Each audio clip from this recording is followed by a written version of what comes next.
eventuais excessos de exames que emitem radiação podem causar alguns problemas à saúde. Hoje vamos falar sobre o raio-x, que está presente em muitas máquinas de terapia e diagnóstico. Para isso, hoje eu converso com o professor de Física Médica aqui do Centro Universitário Franciscano, o professor Valnir de Paula. Tudo bem, professor? Seja muito bem-vindo ao Saúde em Foco. Obrigado pelo convite. É um prazer recebê-lo aqui para esclarecer um pouco mais sobre o raio-x, sobre essas coisas que as pessoas não têm muito conhecimento, né?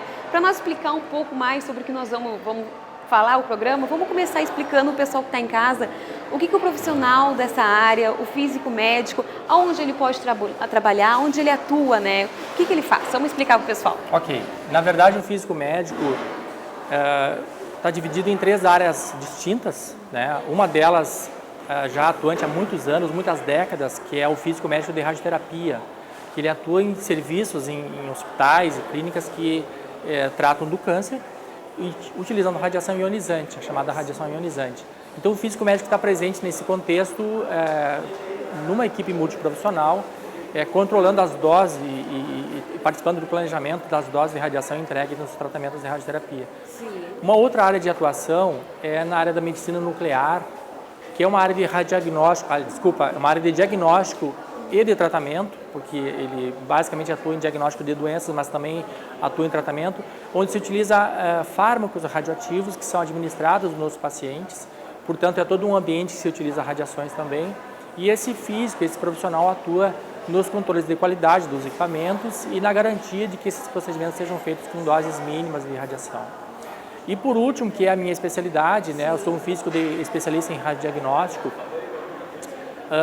Existe uma gama de métodos de diagnóstico por imagem, muitos deles utilizam radiação ionizante, que é o nosso raio-x, por exemplo, tomografia computadorizada, mamografia, a radiologia convencional.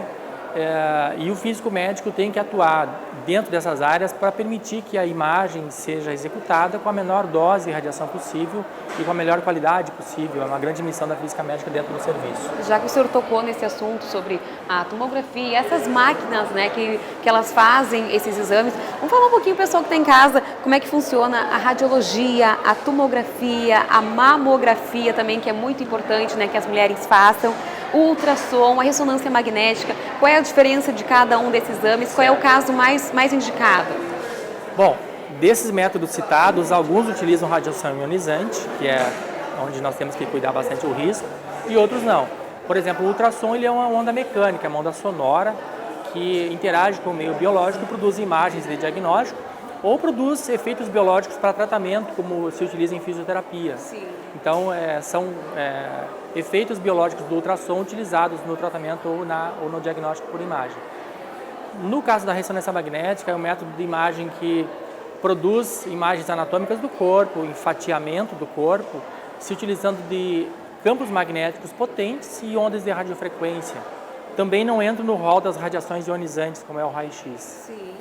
E depois, então, nós temos a radiologia convencional, a mamografia, a tomografia computadorizada, que são radiações ionizantes e que nós temos que ter um cuidado maior na proteção dos pacientes e das equipes que trabalham nessa área, né? No caso da radiologia convencional, basicamente o processo de formação da imagem é a emissão de um campo de radiação numa determinada região do paciente que se determina para estudar, e vai ser projetado num plano, num detector de imagem, uma projeção dessa anatomia. O mesmo acontece com a mamografia, que nada mais é do que um raio-x também, só que é da mama e num equipamento projetado só para esse fim. Então é uma projeção num plano da imagem anatômica da mama. Vai só naquela região onde foi pré-estabelecido. Então, o campo de radiação ele tem que ser delimitado apenas para a região de interesse em estudo, e evitando que uma região excessiva do paciente, desnecessária, seja irradiada, se não vai ser utilizado para aquela imagem que é o objetivo principal. E por último, a tomografia computadorizada, ela é uma tecnologia já mais evoluída, onde ela permite que o corpo do paciente seja literalmente fatiado em imagens. Então o médico tem uma possibilidade de examinar internamente a anatomia, sem a sobreposição de estruturas que eu teria numa projeção de imagem plana, como é a mamografia, como é a radiologia convencional. Já consegue diagnosticar melhor o resultado a partir dessa dessa tomografia, que ela é por parte, ela vai mais a fundo. Eu não diria melhor, mas cada método de imagem vai ter a sua atribuição mais específica para determinados tipos de patologias a serem pesquisadas, né? Então, o raio-x convencional existe há muitos anos, na verdade, há mais de 110 anos, onde ele foi descoberto, criado e inventado o método, mas ele não deixou de existir, porque tem muitos exames que são muito bem diagnosticados pelo raio-x, não precisa de uma tomografia para fazer. É um exame rápido, barato, né? Então não vai sair do mercado tão facilmente. Para outros métodos de imagem, como a tomografia computadorizada, ela é aplicável a vários outros casos em que se necessita de uma análise mais esmiuçada na anatomia e onde o médico tem uma possibilidade de uma análise melhor. Evidentemente que esses métodos de imagem trabalham com graus de risco e graus de níveis de radiação diferenciados, né? Já que o senhor citou esses graus de risco que pode trazer à saúde, né? Normalmente as pessoas elas fazem muitos exames, né? Exames de raio-x, exames de ultrassonografia, esses exames que envolvem radiação. Certo. Esses exames, essa radiação, ela pode trazer algum prejuízo à saúde, assim, ela pode trazer algum malefício? Bom, toda a radiação, quando nós chamamos de radiação ionizante, é aquele tipo de radiação que tem uma energia suficiente para alterar as moléculas do nosso corpo. E sim, o raio-x ele tem o potencial de causar algum malefício a longo prazo, principalmente a indução de câncer. Evidentemente que nós estamos falando de uma possibilidade muito remota, muito pequena, mas ela não deixa de existir. E essa possibilidade vai aumentar na medida que o grau de exposição da pessoa à radiação aumente também. Sim. Né? Obviamente, os exames radiológicos, tomográficos são realizados. O médico solicitante está pesando o risco-benefício, porque de qualquer forma o benefício do diagnóstico de um exame como esse é infinitamente superior ao risco. A pessoa vai estar exposta a um risco, mas de qualquer maneira o benefício que ele vai lhe trazer é bem superior, né? Na grande maioria dos casos, né, evidentemente, precisa ser assim para que seja concebido um exame, até porque existem organismos internacionais e nacionais que regulamentam essa aplicação das radiações para fins de diagnóstico, né? Então, precisa existir um motivo diagnóstico para que a pessoa seja irradiada. Sim, claro, até para a saúde a pessoa tem que cuidar, né? Exatamente. Professor, nós vamos dar uma paradinha, nós vamos para um breve intervalo, em seguidinha nós voltamos a falar mais sobre física médica e sobre o mercado de trabalho que está tão esporadicamente precisando desses profissionais. Não saia daí, eu volto já já. Assista de segunda a sexta, às 6h35 da noite, as edições inéditas do Jornal da Unifra. Os horários com as reprises você pode conferir em facebook.com/TV Unifra. Eu sou a coisa mais importante do planeta. Sou forte, sou indispensável, sou mais eu. Afinal, todos precisam de mim. Não tenho cheiro nem gosto, sequer tenho cor. E mesmo assim, todos precisam de mim. As pessoas, as plantas, os animais. Tudo aquilo que habita a terra tem em mim a satisfação de suas necessidades. Sou a lágrima que sai dos seus olhos, o aguçar da sua boca sedenta. Limpo, floresço, regenero, hidrato e mato a sede. Sou tudo que há de melhor e preciso me proteger, pois um dia posso me extinguir e sem mim, todos à minha volta virarão pó. Preciso me proteger e preciso que todos me protejam. Sou importante demais para acabar. Eu sou água. Somos todos água.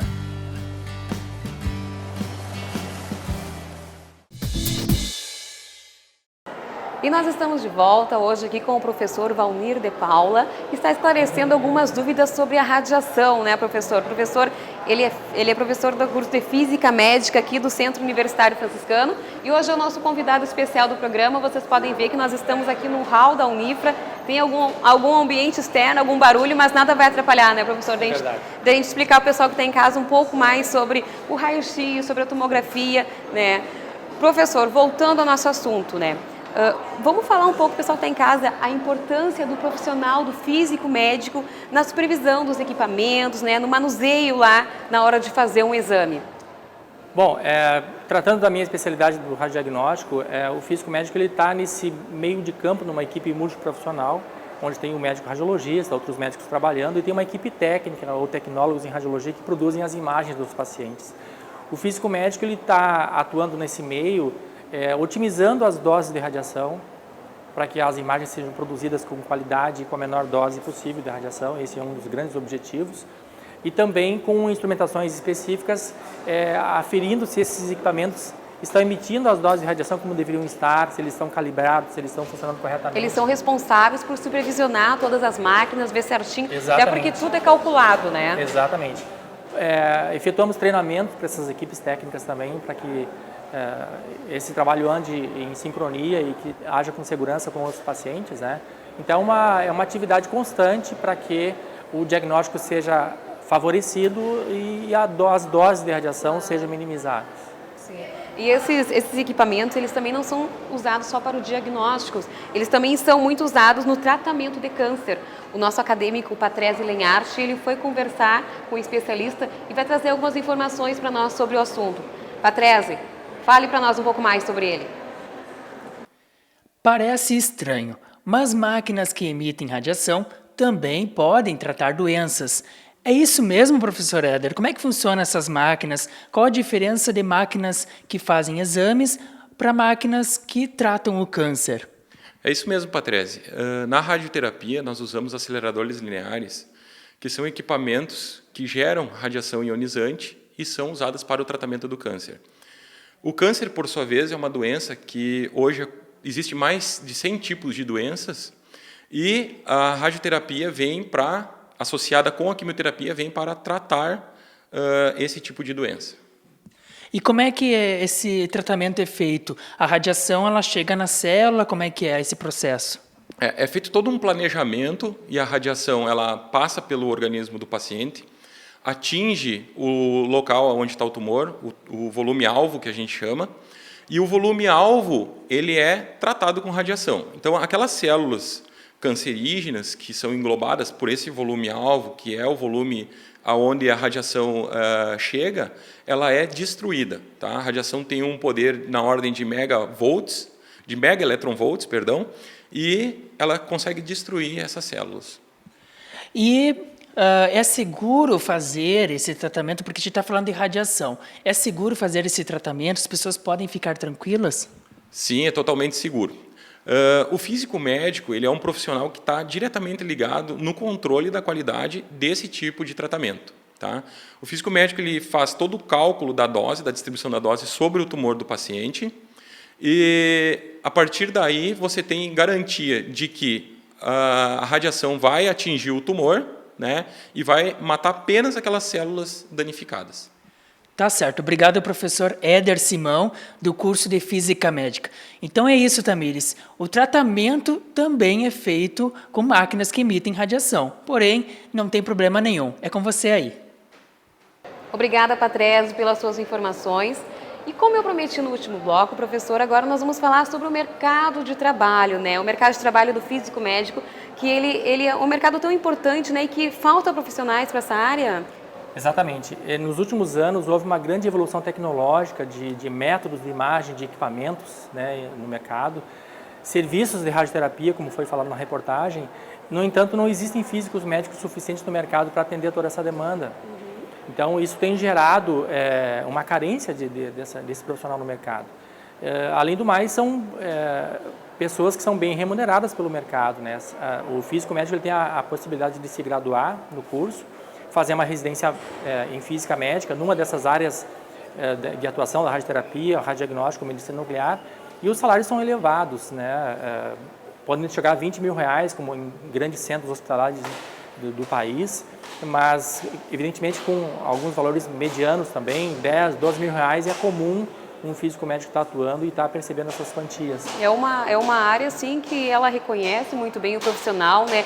Paga muito bem, mas não tem profissional. Será que é por causa da... tem o filtro da física que Sim, muitas pessoas... a física, o maldito cálculo, né? Assusta um pouquinho, mas a física é maravilhosa, ela explica o mundo, ela explica tudo o que acontece na natureza. Então, a pessoa passando por essa questão, tendo um pouquinho de afinidade com a área, ele vai seguir uma carreira maravilhosa. Na verdade, tem que gostar, né? Tem que gostar de fazer cálculo, tem que gostar de fazer tudo certinho, né? É na área das exatas, né, professor? Ele tem essa possibilidade, como é um curso de bacharelado em física, Além das áreas da física médica, ele pode fazer mestrado, doutorado, atuar em pesquisa, na docência.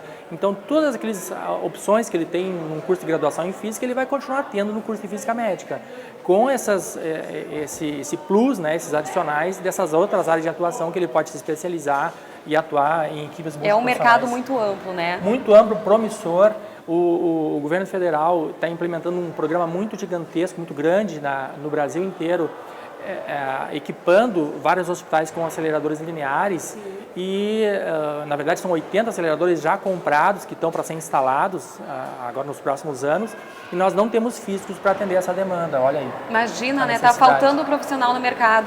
Pagando tão bem, com tanta área para trabalhar, ainda falta profissional no mercado. Tá aí ótimas dicas para o pessoal que está em casa e que ainda não sabe muito bem qual é o ramo seguir, né? De repente a física médica é o seu futuro, né, professor? Eu recomendaria. Recomenda? Já que nós estamos falando sobre física médica, sobre radiação, professor, me diz uma coisa. Quando o paciente ele vai fazer um exame que envolva radiação, é mito ou verdade, mas a pessoa tem que tirar todos os objetos que tenha metal, brinco, anel, assim, não pode estar com nada. Não, essa questão é meramente pelo seguinte, o feixe de radiação produz uma imagem de projeção. Então, aquela área a ser radiografada não pode ter outros objetos radiopacos, como metais, alguma coisa que vai interferir na imagem. Mas nada mais do que isso, não tem relação nenhuma com mudar a radiação, não vai produzir algum interferir. efeito no paciente, não, isso não acontece. Tanto é que se ele for fazer um exame, por exemplo, de uma extremidade da mão, não precisa tirar brinco, outras regiões do corpo, é somente a região somente a região onde vai ser que precisa estar limpa de objetos radiopacos, né? E existe também muito a questão, se é mito ou verdade, que o ultrassom ele pode trazer algum malefício para o bebê. Isso é verdade? O ultrassom, nós estamos falando de uma onda mecânica, uma onda sonora, utilizado no diagnóstico por imagem também. E, obviamente, também em tratamentos de fisioterapia. Mas na intensidade que ela é utilizada para diagnóstico e pelo tempo de escaneamento do feixe sonoro no organismo, ele é muito pequeno e até hoje não se detectou nada de efeito biológico nocivo de qualquer forma. Tanto é que é feito nos pré-natais exames de ultrassom, método muito seguro, inclusive substitui com segurança outros exames. Muitas vezes um exame radiológico pode deixar de ser feito para ser feito um ultrassom. Né? Então é um exame muito seguro. E aproveitando esse teu gancho aí, telefones celulares, micro-ondas, eles podem emitir alguma radiação que pode prejudicar a saúde? As lâmpadas incandescentes, assim, tem algum malefício? Aí nós já estamos indo para um outro lado do espectro das radiações, que são as radiações não ionizantes. São aquelas que não têm energia suficiente para quebrar moléculas do nosso corpo e, portanto, produzir efeitos maléficos maiores, né? Existe um organismo internacional que trata das radiações não ionizantes, da proteção disso. Até hoje, a ciência não conseguiu detectar nada concreto a respeito de malefícios de médio ou longo prazo, pelo menos o tempo de estudo que se tem hoje. Então, as radiações não ionizantes elas são utilizadas como micro-ondas para a produção de calor, tanto no nosso micro-ondas doméstico quanto em equipamentos de fisioterapia, e são utilizadas para tratamento.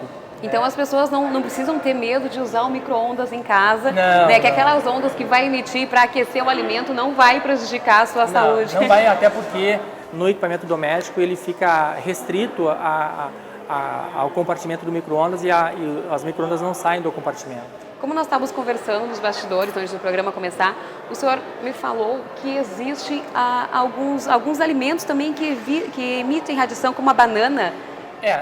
Nós abordamos esse tema, esse tópico, pelo seguinte: quando nós falamos em radiações ionizantes, que são essas que têm essa energia suficiente para causar a ionização do átomo, né, arrancar elétrons dos átomos, ela está no nosso meio. Sim, está rodeado. Existe radiação cósmica, existe radiação do cimento, da banana, do leite, evidentemente que são doses infinitamente pequenas, né? Sim. Mas que em alguns exames radiológicos elas se equivalem, por exemplo, a 2 ou 3 dias de radiação do ambiente, é um nível de radiação que algum exame de diagnóstico expõe a pessoa. Claro. Então, nós estamos envoltos em radiações o tempo todo e não temos como fugir disso. Não tem como fugir. Professor, já que estamos falando sobre radiação, que é o assunto que está abordado hoje no nosso programa, Agora a Unifra, ela tem o curso de medicina também, né? E é tão importante que os alunos de medicina, os futuros médicos, eles também tenham conhecimento tão importante que é essa física médica dentro, a radiologia, né? Como é que funciona essa parceria com vocês? Não, eu vejo assim, o médico ele tem um poder de decisão muito grande quando ele solicita um exame de diagnóstico, né? E, inclusive os que emitem radiações ionizantes. Então, a nossa possível contribuição com o curso de medicina seria oferecer dentro do curso, como a coordenação do nosso curso já propôs, de talvez oferecer uma disciplina optativa ou alguma disciplina do currículo que forneça uma base de informação para os futuros médicos para que eles tenham um melhor poder de decisão. Mais conhecimento também. Exatamente, conhecendo os níveis de radiação para cada tipo de procedimento e podendo optar melhor na sua conduta durante esses procedimentos de diagnóstico, né? Então essa é uma área em que nós podemos humildemente oferecer uma contribuição para a área da medicina. É um caso a ser pensado, mas é uma boa oportunidade, né, até para que nossos futuros médicos eles venham já com mais conhecimento para atender muito bem os nossos pacientes, né, professor? Com certeza, é verdade. Professor, eu quero lhe agradecer a sua participação aqui no Saúde em Foco. Muito obrigada pelos seus esclarecimentos e por tirar essas dúvidas que a maioria das pessoas que estão em casa com certeza não sabe a diferença entre um raio-x, entre um ultrassom e até não sabe alguns prejuízos que podem trazer alguns malefícios para a saúde, né? É verdade. Muito obrigada. Agradeço pelo convite. Muito bem, as suas informações muito bem atribuídas. Muito obrigado. E o Saúde em Foco dessa semana fica por aqui. Hoje falamos sobre física médica. Eu volto na semana que vem. Acompanhe a TV Unifra no YouTube, pela Unifra Online. E mande a sua sugestão na nossa página no Facebook /Saúde em Foco. Eu espero vocês. Até a semana que vem.